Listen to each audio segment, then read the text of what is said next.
योगी आदित्यनाथ। अध्यक्ष महोदय, माननीय श्री मुलायम सिंह जी ने अभी जो बात यहाँ पर कही है, और मुझे अच्छा लगा कि लालू जी आज उनका समर्थन कर रहे हैं। प्रधानमंत्री के लिए भले ही उन्होंने समर्थन न किया हो, लेकिन आज समर्थन कर रहे हैं, पता नहीं किस बात के लिए। लेकिन मैं आपके माध्यम से पूरे सदन का ध्यान आकर्षित करना चाहता हूं उन मुद्दों की ओर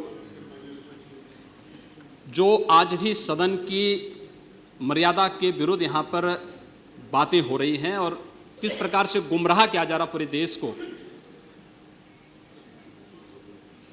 अयोध्या में 3 प्रकार की परिक्रमाएं होती हैं, पंचकोसी, 14 कोसी और 84 कोसी। और महोदया, उसी परंपरा के अनुसार 84 कोसी परिक्रमा देश के संतों ने प्रयागराज महाकुंभ के अवसर पर 10,000 संतों ने वहां पर तय किया था और उसी के अनुसार परिक्रमा का यात्रा का कार्यक्रम तय हुआ था। महोदया, मैं स्पष्ट कर देना चाहता हूं कि अयोध्या में श्री राम जन्मभूमि, जिस पर माननीय उच्चतम न्यायालय ने इलाहाबाद उच्च न्यायालय की खंडपीठ के निर्णय के बाद स्थगन आदेश दिया है, उससे 25-30 किलोमीटर दूर बस्ती जनपद के मखोड़ा नामक स्थान से, जहां पर महाराज दशरथ ने पुत्रेष्टि यज्ञ किया था, उस स्थान से इस परिक्रमा यात्रा को प्रारंभ होना था और विशुद्ध धार्मिक यात्रा थी। इसमें किसी राजनीतिक दल का कोई हस्तक्षेप नहीं था। बिल्कुल 200-250 संतों को इस यात्रा में चलना था और 13 सितंबर तक ये 20 दिन की यात्रा है। लेकिन जिस प्रकार से धार्मिक स्वतंत्रता के मौलिक अधिकार पर उत्तर प्रदेश सरकार ने प्रहार किया है, महोदय, पहली बार देखने को मिला है कि लगभग 2000 से अधिक संतों को गिरफ्तार किया गया है और पूरी तरह अपमानित किया गया है। यहां तक कि अयोध्या जी में सरयू जी का स्नान करने वाले जो संत ऐसे हैं जो केवल सरयू जी का स्नान करते हैं, उसी का जल का ग्रहण करते हैं, उन्हें वहां सरयू जी का पूजन नहीं करने दिया गया, स्नान नहीं करने दिया गया, जबरन उठा करके बंद कर दिया गया, उन पर लाठियां चलाई गई हैं, पूरी तरीके से अपमानित करके। सबसे पहले तो सरकार ने हमारे संवैधानिक और मौलिक अधिकारों का हनन किया है। दूसरा, जहां तक स्थगन आदेश की बात है, मैं याद दिलाना चाहूंगा, इस देश के अंदर सेकुलरिज्म के नाम पर राजनीति करने वाले उन सभी दलों को 1994 में कांग्रेस नेतृत्व की ही सरकार ने सुप्रीम कोर्ट में एक शपथ पत्र दिया था और ये कहा था कि अगर तय हो जाएगा कि अयोध्या में विवादित जो ढांचा था, वह ढांचा किसी हिंदू मंदिर या स्मारक को तोड़ करके बनाया गया है, तो हिंदू भावनाओं के अनुरूप कार्य होगा। आखिर यह साबित हो चुका है।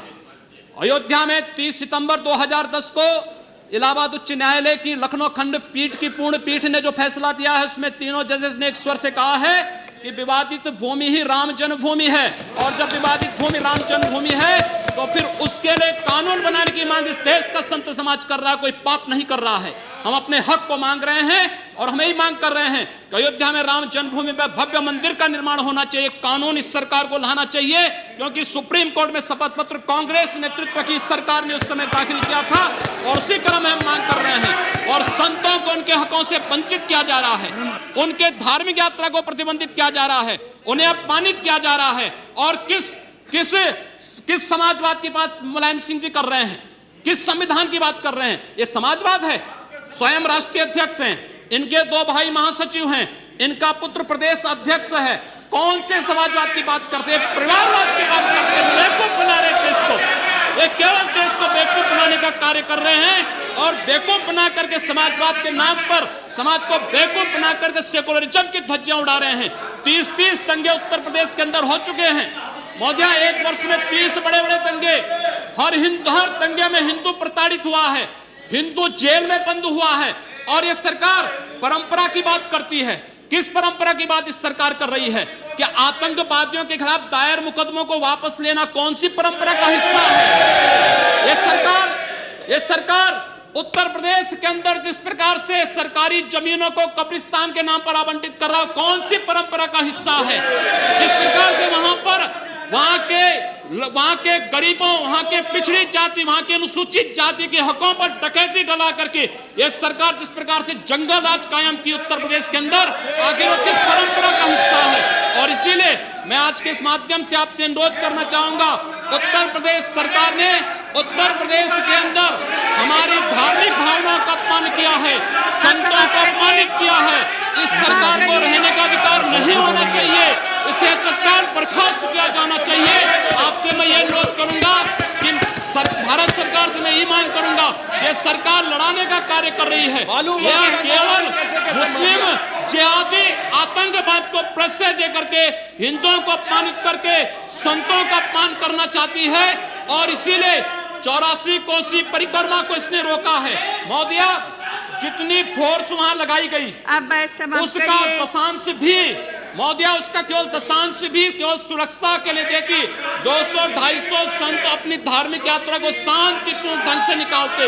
इस सरकार ने यात्रा पर रोक लगा करके उत्तर प्रदेश के अंदर 10 करोड़ लोगों को पीड़ित किया है, अपमानित किया है, उनको परेशान किया है।